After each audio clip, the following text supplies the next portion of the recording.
Welcome to Cosmic ASSPLORAtions podcast, curated by the cosmos, narrated by Feva Cristina. Hello. Exploring the universe in and of us through a cosmic storytelling of astrology. I want to welcome you to this cheeky journey of sensual shadow play as we claim our liberated authentic expression through expanded pleasure and playful embodiment as a new default for living and loving. Hello, cosmic lovers. It is so good to be here with you. Welcome to another episode of Cosmic ASSPLORAtions. And this is a special series sequence that I came up with yesterday as we are drifting out of the 2023. I just felt it could be cute to reflect on it, on all of the lessons that I have been blessed with throughout the year with you. It is 1:30 here in Norway. I just moved to Trondheim, which is pretty north, and it gets dark here in like less than an hour. So we're gonna rock and roll. If you're listening to this on the streaming services of podcasting, I just want to remind you that I started doing video just for fun. And in this intro episode, I'm also gonna be drinking tea. So you can join me on YouTube, Cosmic ASSPLORAtions, to drink some tea with me. Wow, that's a big dose. I've been actually sitting here for about 2 hours already in my contemplation in the silence of the tea ceremony, which has been such a great companion of mine for quite a few years now. And this year actually initiated me into starting to serve tea in professional tea settings. Well, professional as it gets. Like I'm here sitting in my pajamas. But it's funny enough because the word of my year, which I choose every year, well, do I choose it? I feel like I more receive it, which I feel like it's such a beautiful practice that I've been doing for a few years to kind of set the directionality and then allow this word to kind of guide me through with its vibration. And for this year, the activation has been service. I wanted to open myself up to be of service to love. And oh my, has it taken me on a journey. Not what I expected, but that's usually how it is with life, isn't it? So as I was in my own service space, that tea represents serving us with spaciousness, a container of stillness and silence where so much is revealed, where we give that platform for the spirit to speak through us, for the plant medicine that is tea to reveal to us through its watering of our wisdom, through the watering of our heart, that then starts blooming through of what it is that is the most alive in us right now, what it is that we need to know. And oh my, have I had some initiations through the tea. And yeah, one big theme of this year has been deepening my trust in the mysterious unfolding of life. You know, all of those little pieces that we are trying to hold on to for the sense of control. We all know that so well. But how do we truly move with spirit? And it's really interesting how oftentimes in the spiritual development, we start to understand the spiritual concepts through the intellect, but it is a whole nother story and a whole nother process to actually embody it, actually live it in the everyday life, making it your daily devotional practice, how to infuse it into the most mundane, practical ways of the way you wake up in the morning, Do you reach for your phone? Do you take a deep breath of how good it is to be alive? And even if you reach for the phone, like, that's okay. How can you have compassion about that? How can you do it like you fucking mean it? I feel like so often in the spiritual world, we got caught up by how we think it should be. At the end of the day, it is not about the smooth sailing. It is not about the calm waters. It is about how you sail the waves, how you welcome all kinds of weather that is here to meet you and greet you. And oh my, have I been taken on some stormy journeys this year. And this working with the spirit, being of service, really asked of me, how do you serve each moment separately with this sacredness? When everything is being taken away, when there is no ground for you to stand, how do you lean back for the flow to take you? And so in this podcast series, I'm going to be storytelling my way through 4 different parts of this year, taking 3 months at a time. And they are really beautifully themed together. My intention was to keep it kind of short and sweet, but I don't think that's going to happen. And, I'm noticing in my podcasting that my storytelling, it can be quite sporadic. I can jump from one part to another. So I hope you are able to sail with me and just trusting that, at the end of the day, everything is interconnected and we'll see how we flow. It is that, I don't want to say ADHD mind, but definitely a very curious and restless one. I made a few notes to see how it goes, but just the way that I approach cosmic explorations and the storytelling that this adventurous life exploration brings. I incorporate tools like astrology, gene keys, human design, Akashic records, which for me are all of the storytelling tools. They literally provide a playground for us to embark upon and meet different parts of life and our expression. And that tells us something. It's like this nomadic gathering of wisdom as we embark into the mystery of life. And in my human design, the unconscious moon reveals our driving nature. And for me, it is in Gene Key 56, which is all about storytelling. It comes with the archetype of a wandering storyteller. So I would love to invite you to take this series as such, as a beautiful storytelling adventure. In part 1, which I already recorded, I've been mentioning Gene Key 58 as the gene key of intoxication in its highest expression. And I want to say, whoopsie, I made a mistake.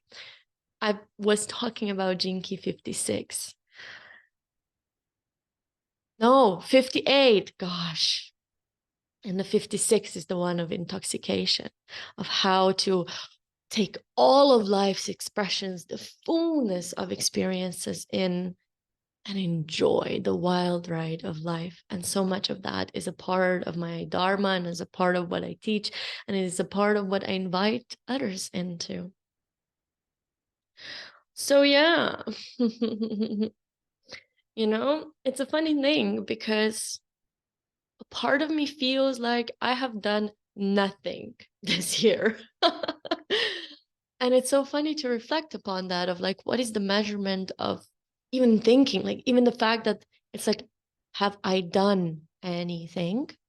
Is like, oh, where am I still holding on to that productive patriarchal narrative that only if I do, only if I contribute, even only if I show up in certain ways was my year worthy? The judgment that sneaks into that. And funny enough, if my word of the year was service, oftentimes we connotate service as doing something for another, almost like altruism, which in a way, oh, is such a beautiful liberator that allows us to step into our dharma that is bigger than our ego. When that perfectionism sneaks in, which is all about, am I doing enough? Am I enough? Blah, blah, blah, me. With service, we're able to transcend that of like, oh, but let me be an open, easeful conduit for spirit to work through me. Let me be the vessel of the medicine that lives inside my bones, that is carried through my breath, that allows me to show up in the most meaningful, in the most aligned ways in this world, that allows me to live my designs and my potential. And at the same time, it's so easy for that sneaky little patterning to come in of like the pressure that we need to show up in certain ways. What does that mean? It's all a construct of the mind. Because so much of the service and so much of what Gene Keys teach us is about your mere beingness. And this year, one of my big patterning has been rooted in that indecision of, I don't know what to do. I don't know where to go. I feel lost. My identity is dissolving. My business is bringing me down to the knees. My business structure is not working. It has not been sustainable. It has not been supporting me. What the fuck is even my structure here? What am I even working for? And so much of deconditioning of what the industry has imprinted onto me specifically, but all of us, whatever industry that we're involved with, the industry of living, the industry of what it means to be a human in this time, in this society, so much of that falling away. And it makes sense. I've been experiencing a transit of South Node, which is all about releasing the past identities, the patterning, the structures that do not work for us, do not support our evolution, falling away. In my first house of the self, of literally the first house is how we go into the world, how we show up, what the roles we play, what identities we incorporate to take on, agree to carry out. All of that being tested. What is not in alignment with the direction of life that we're being called to has to go.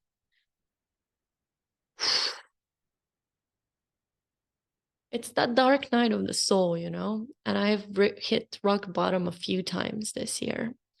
It has resulted in my nervous system completely collapsing. I went through so many bodily initiations that were connected with my health, especially with my skin, the skin that we wear, right? So much of that identity holding. It is our biggest organ, what we absorb, how we are seen, and by our looks, how we are judged, who we come to be in the world, what we put out, our looks. And so funny, this pattern of, I don't know, going into the victim and the helplessness. Please, savior, can someone come and save me? It actually resulted in contracting some kind of an eye infection just now. Like I literally have it now in my eye. I don't know if you can see. Because I am constantly pretending like I don't know. And that's most of what this life is really about. It's about us learning how to open our eyes and truly see. How to remember that we always know. Our intuition is ingrained in our body. It is a part of who we truly are. And in that connection, we always know. When we let go of the need and the attachments of the mind to think to know, which is the illusionary control, when we let go of that control, funny enough, we gain something much more valuable. It's path, you know. My Mars on the ascendant is very impatient. I want to jump through the timelines. I want to, it's that manifestation trick of like, eh, I want this and I want that. And and why is it not here yet? Oof. This year has truly showed me how when you ask for something, there's a process of unraveling. It's what they say, about most of our life is just releasing, shedding away the programming to come back to the core. People say it's all about the ascension, but for me, it's about descending back to the root. It's one of the same. But,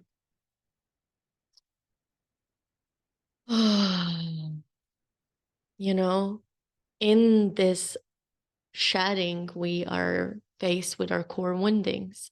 And that's it, this is the way that I approach my teachings and my client work. We work, and this is what astrology, Jinkies, human design, all of the tools that I use together with Akashic records, which is literally tapping into the core potential and wisdom of the soul. What it's all about is bringing us to the essence. What is that core patterning that when we work with the core, the rest unravels? And so we go to the core wounding. And for me, it was really shaken with this sense of safety and stability in the way that my finances crashed this year, in the way that my sense of safety and stability through the constant struggles with housing, with where I'm going to live, with not knowing where I'm going to go in 3 days. That's been a huge one that I'm going to talk about through this series. And, this core sense of safety that is connected to the root chakra, but also the womb space, which is that ultimate home, which is that portal between the worlds, between dimensions, the birth canal of our human expression. And so much of this year has been rooted in womb healing. And what is the womb? Well, it's the ultimate mystery. It is the void. How the fuck do you expect something fruitful to be if this is literally the portal of this solution? Knowing how to be in that ultimate stillness, ultimate silence, the womb of the universe, through all of the challenges. That's one of the biggest lessons. And it comes with a lot of grace and trust.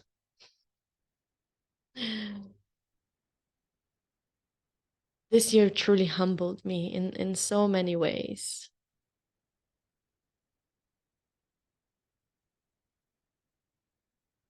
Teaching me what true service is. It first comes from the beingness. And the rest is just a consequence of your personal alignment.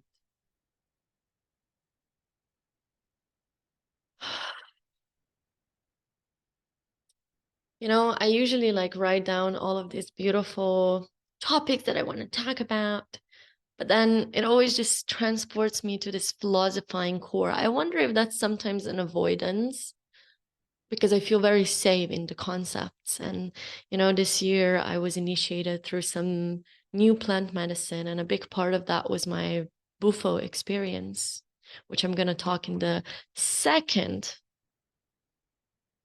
part of this series. As I was leaving Bali, this was Bufo. It is derived from a toad. It's a fairly new practice. It doesn't come with a huge indigenous tradition like plants as ayahuasca and peyote and San Pedro come. It's a fairly young natural technology that has been given to us. And sometimes I hear all of this let's say, judgment or discernment about the use of plant medicine being used so widely in the West. And I definitely agree that there has to be this core integrity and a lot of cautiousness, or let's say discernment and awareness in who is serving, how is it being served, how is it being honored, is it being offered in this ritualistic way, in a ceremonial manner, or is it being abused for a certain gain? Because all of this manifestation is gaining, when in reality, I feel like more you release, it's what all of the spiritual teachings are saying. The more you denounce, the more you let go and detach, the more you're able to receive. Once we realize that we are, in fact, one with all there is, then it becomes easeful. Or it's not about grasping. And so much of this year has taught me to come back into my true motivation, which human design teaches me about. And it's rooted in innocence, in meeting life through the eyes of curiosity. And the not self theme that I go into is desire. Oh God, I'm really good at desire, okay? I mean, after all, I'm a cosmic pleasure witch. I want something, I know how to get it. But is that the way? It's not the way that I want to go into. It's not the way that my soul is here to operate, to wave and dance through life. That theme of innocence is a deep breath of softening and relaxation into knowing that all that you need is here for you. It is in that deep trust that you will always be deeply provided for. And this year, through all of the ruts and the pain of scarcity, lack mentality, my victim, oof, she came alive. She showed herself in big ways, to the point where, I wanted to quit my business. I wanted to quit Cosmic ASSplorations. I didn't know how to carry on. There were days when I didn't know how to live, where I wasn't able to get out of bed, where I felt cursed, defeated, so deeply stuck that it felt impossible to get out. But we need to sometimes taste these spaces. They're a valid part of the human experience, yet all we do is try to escape them. But a part of reintegration into wholeness is knowing how to be with it, how to hold it. Those are the crucial moments. And this is where this sense of innocence comes through. And what I noticed through all of my financial struggles, all of my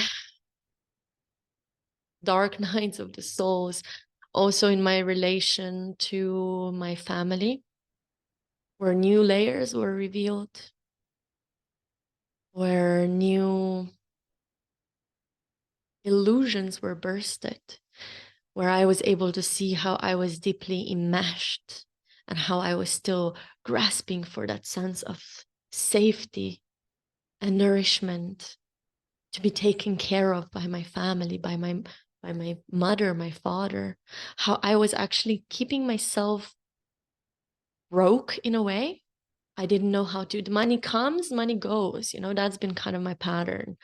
The more I get, the more I spend. And I mean, I've been doing a lot of money healing this year. And one of the beautiful tools that I've had has been a membership through the House of We by Victoria Washington, which I highly recommend you checking out, because it's really about financial healing through somatic repatterning, as well as linguistic reprogramming, and all of that shenanigans. But it's really working with the body and the nervous system, which I think is truly the way forward, and it's so much that I'm incorporating in my teachings. And I got this guidance this year in one of the Blue Lotus ceremonies that I need to stop looking for a lineage to belong to. I need to stop looking for external techniques that others developed to ingrain into, to feel more confident and more valid in my teachings. Because when I look at my pearl sequence in Gene Keys, which is about how you're here to serve, it's a lot about how you're here to, your life mission, your life purpose in a way, your branding, your career, the way you're here to have this physical abundance, material abundance. This is where we look at your vocation. And it's in my line 1, which is about being the creator. I'm here to write a new script. I am here to create something new. And as a manifesting generator, I'm here to combine different techniques, respond to what I experience out in the world, so that I can also birth something new out of it. Also learning that I'm not here for the full fucking process. It exhausts me. As a generator, I am here to follow my pleasure and my joy. And through that, trusting that, releasing that old story of you need to struggle so that it's worth it. The hard work is how you gain power and are blessed. Through hard work, you receive. It's like, give us a break. Not hard work, smart work. Alignment. A big teaching of this year has been that what I've been doing before, and I had the mental understanding of it, I haven't had the strength to really change this in my path, but like how often we go into that improving of like, okay, what do I need to change in my life? Yes, important. But the first shift happens energetically. Working with the body somatically to change your energy. And that in working simultaneously with belief systems, like it is all fucking aligned. So often we are like, I had a lot of health issues this year. I was like, what do I need to do? What diet do I need to go to? What practitioner do I have to see? What energy healer? Blah, blah, blah. Yes. And the first energy here is like, how do I fix this? And the teaching of this year was like, well, first you listen. What is the message here? And sometimes the message guides you into what needs to shift, what is out of alignment in your life. And other times, what I have learned is that the physical symptoms are not always bad, are not always an indicator that something is wrong. Sometimes they're actually a consequence of something that clicked in your body in a new, healthy way. And so it starts eliminating everything that hasn't been supportive. It starts clearing out the channels. And even the skin, right? It's the greatest eliminator. And so as I was receiving new patterns of relating, having beautiful new experiences when it comes to intimate connections, of feeling new levels of safety, new levels of depth in the way that I was being able to meet another and be met in return. I experimented with polyamory this year, which you're going to hear all about in the third part of this series when I lived in a tantric community in Sweden. To, having this beautiful meeting with a man where I felt like in his presence, I was resting. In his presence, I was healing. In each other's presence, we were healing one another and really seeing the core of the soul contracts that we came here to experience. And really, as you attune to that, as you tap into the flow, let go of control, find that heartful detachment when you are devoted to something, to the purpose of the meeting with someone, rather than the need to fulfill each other's needs and trauma bonding, which can still happen and that's okay. But the trauma bonding experience, the real question I see is, are you able to create a safe space between you two or three or whatever, but between individuals where you can offer the patterns, when you can offer the love, the devotion, when you can offer your expression to love, to greater healing, when you don't grasp for what you think needs to happen and what you want to happen in this, when you push for certain outcome, release, let go. It's okay. And this is where that trust, surrender, and grace comes, knowing that when you travel with spirit, when you travel with divine, when you travel with this deep trust in your body that you are guided and you are already coded with the energy that is getting you where you need to go, you just need to learn how to step out of the way. Continue to align yourself with this force of life. And so much of that is in your life force energy, in your eros, in your sexual expression and sexual aliveness, your creative juices, which through all of the Kundalini activations and all of the plant medicine work and tantric practices that have deepened in my life this year, boom, they don't come with just glitters and unicorns and full body orgasms, although that happens as well and it's beautiful, but they also come with this clearing of the energy.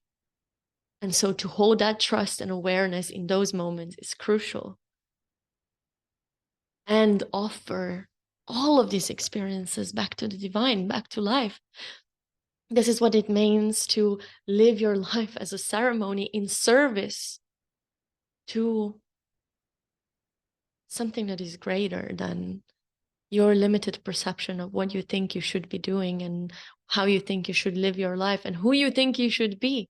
Let yourself be surprised. What happens when you devote to experiencing yourself in new ways? I mean, this year I had no choice in a way, really being asked to dissolve all of the ways that I thought I needed to show up. And that comes with a great deal of ancestral healing and familial decoding, working deeply with past life memories. And, in this series of softening, which is what Gene Keys teach us that awakening is, I have been working with this archetype of a warrior, which I encountered through my dreams. Did I talk about this? I think I talked about this in a podcast with Eva called No Bullshit Living, which you can see in the previous Cosmic ASSPLORAtions podcast episodes. But this warrior archetype, which is constantly on the run, constantly in a survival mode, constantly fighting for life, and this year really pulled all of the rugs where I've been still striving for that external safety and not really rooting in the only stable sense of safety that is there, which is, in my experience, for me, our connection to the divine. And so this warrior that's been fighting for life, not allowing me to rest, not allowing me to slow down, constantly being in this stress, fight or flight, or freeze, because ultimately it becomes overwhelming.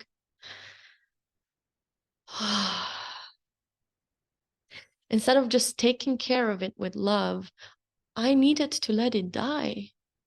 As a Scorpio rising, so much of my life experience is in learning how to die gloriously and gracefully.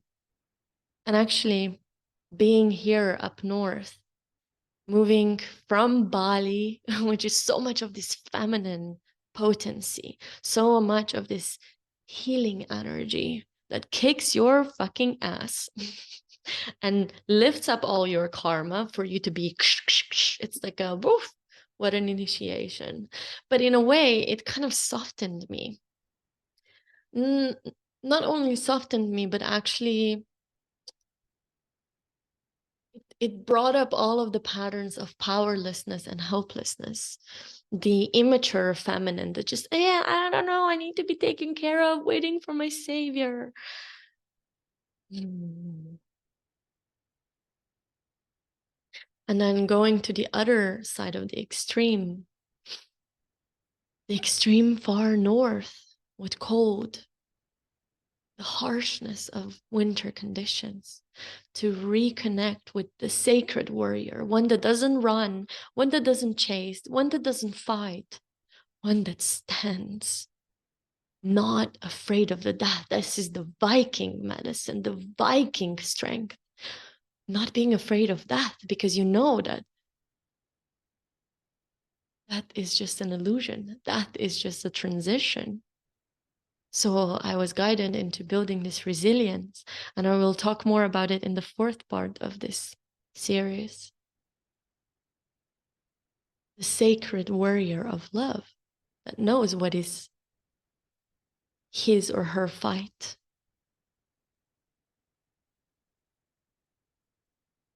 And ultimately awakens to the fact that there is no fighting. But as a Libra, I'm really learning through finding balance in the energy of the extremes. And this is what Buffo really initiated me into. Learning how life is just a series of paradoxes.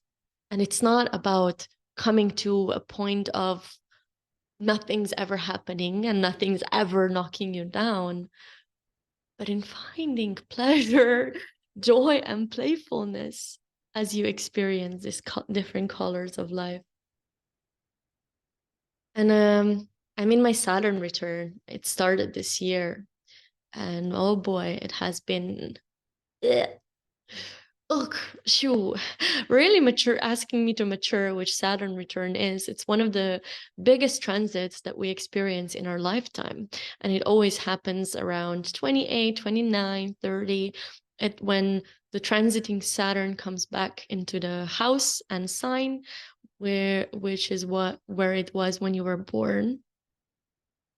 And for me, it falls in Placidus system in the fourth house of family and roots. So a lot of this ancestral womb healing has been happening, as well as my childhood conditioning, my relationship with my family. And this year I've done family constellation, which has been a beautiful, beautiful new lens of looking at my upbringing and all of the patterning that I hold from my relationship with my parents, as well as the epigenetics, which is the way that our,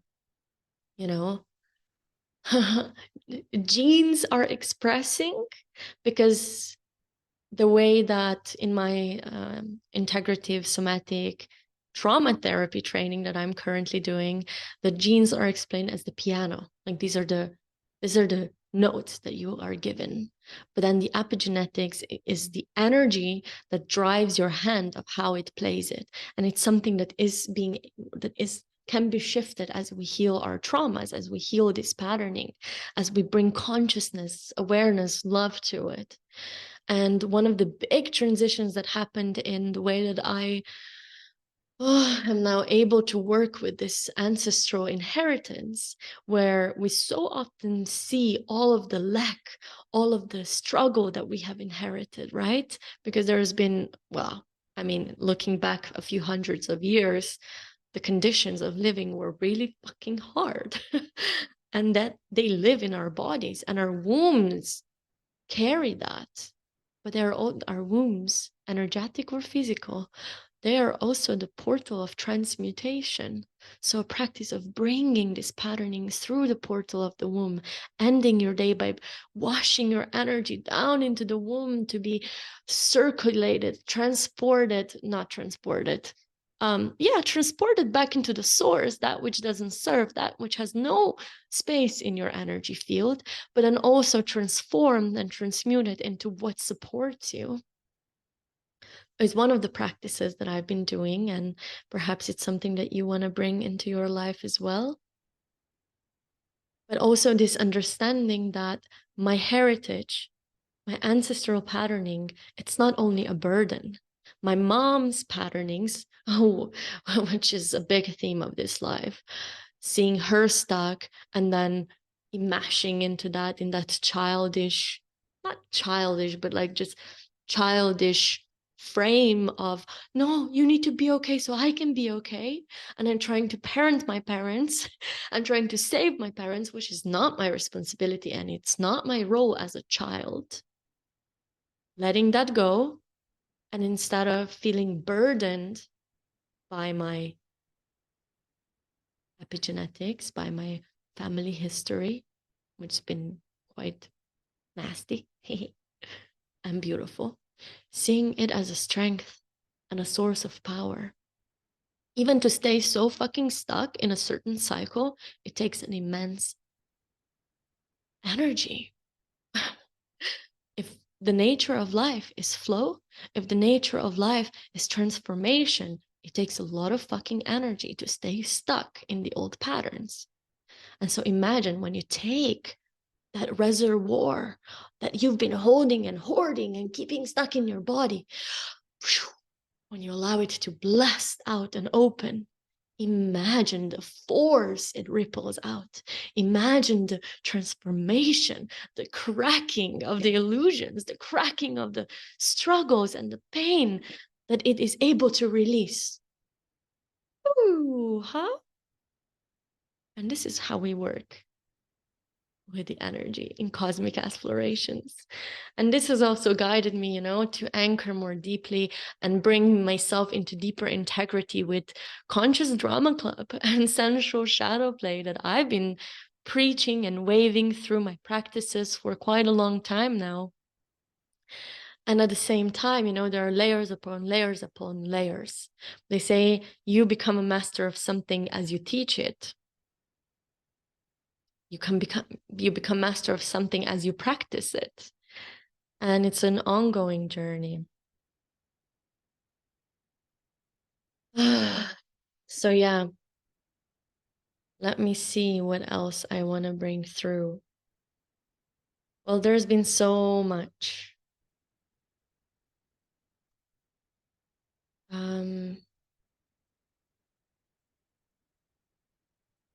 Maybe this is a opportunity for all of us to take a deep breath as I recenter and see what is kind of the of the proo of this part of the storytelling. Yeah, I think I want to invite you to really feel in your body how this transmission has found you, what it has activated in your life, in your body, and how is it revealing in your life. That is what I wanted to say. And as we journey through this 4-part series, I promise it's going to be juicy. And it's like really revealing the core of me, because I noticed that this is what people value. And sometimes I can switch between my secretive hermit archetype and Scorpio energy that wants to be exclusive, and also feeling myself as a very open book. Like my Scorpio, yes, it comes with like a little bit of like, can't touch this, which is good. The discernment of who has access to my energy, of our energy, is so important. Especially learning from my jinkies, which is another story that I have really deepened this year. And I'm going to be talking a lot about in this series. The Jinky of Radiance, which shows you how to stay in your well-being, in your health, in your radiance, in your shine and magnetism. I have Gene Key 52 there, where the shadow is stress. Stress. And then in my purpose Gene Key of 58, the shadow of dissatisfaction. Been working a lot with these themes. And a breakthrough happened when I realized through Gene Keys that, stress is really a collective pleasure that we take in and internalize.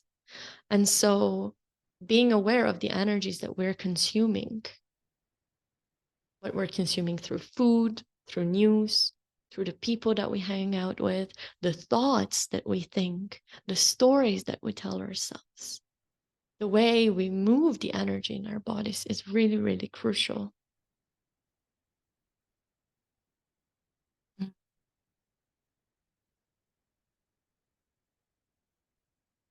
And so we're moving. Yeah. We're moving into the closure of this intro with another lesson that I learned this year. I mean, it's not like I learned, it's one of those learnings that and this has very much been my Buffo experience of like all of the spiritual teachings and philosophies that I understood intellectually got flown into my body.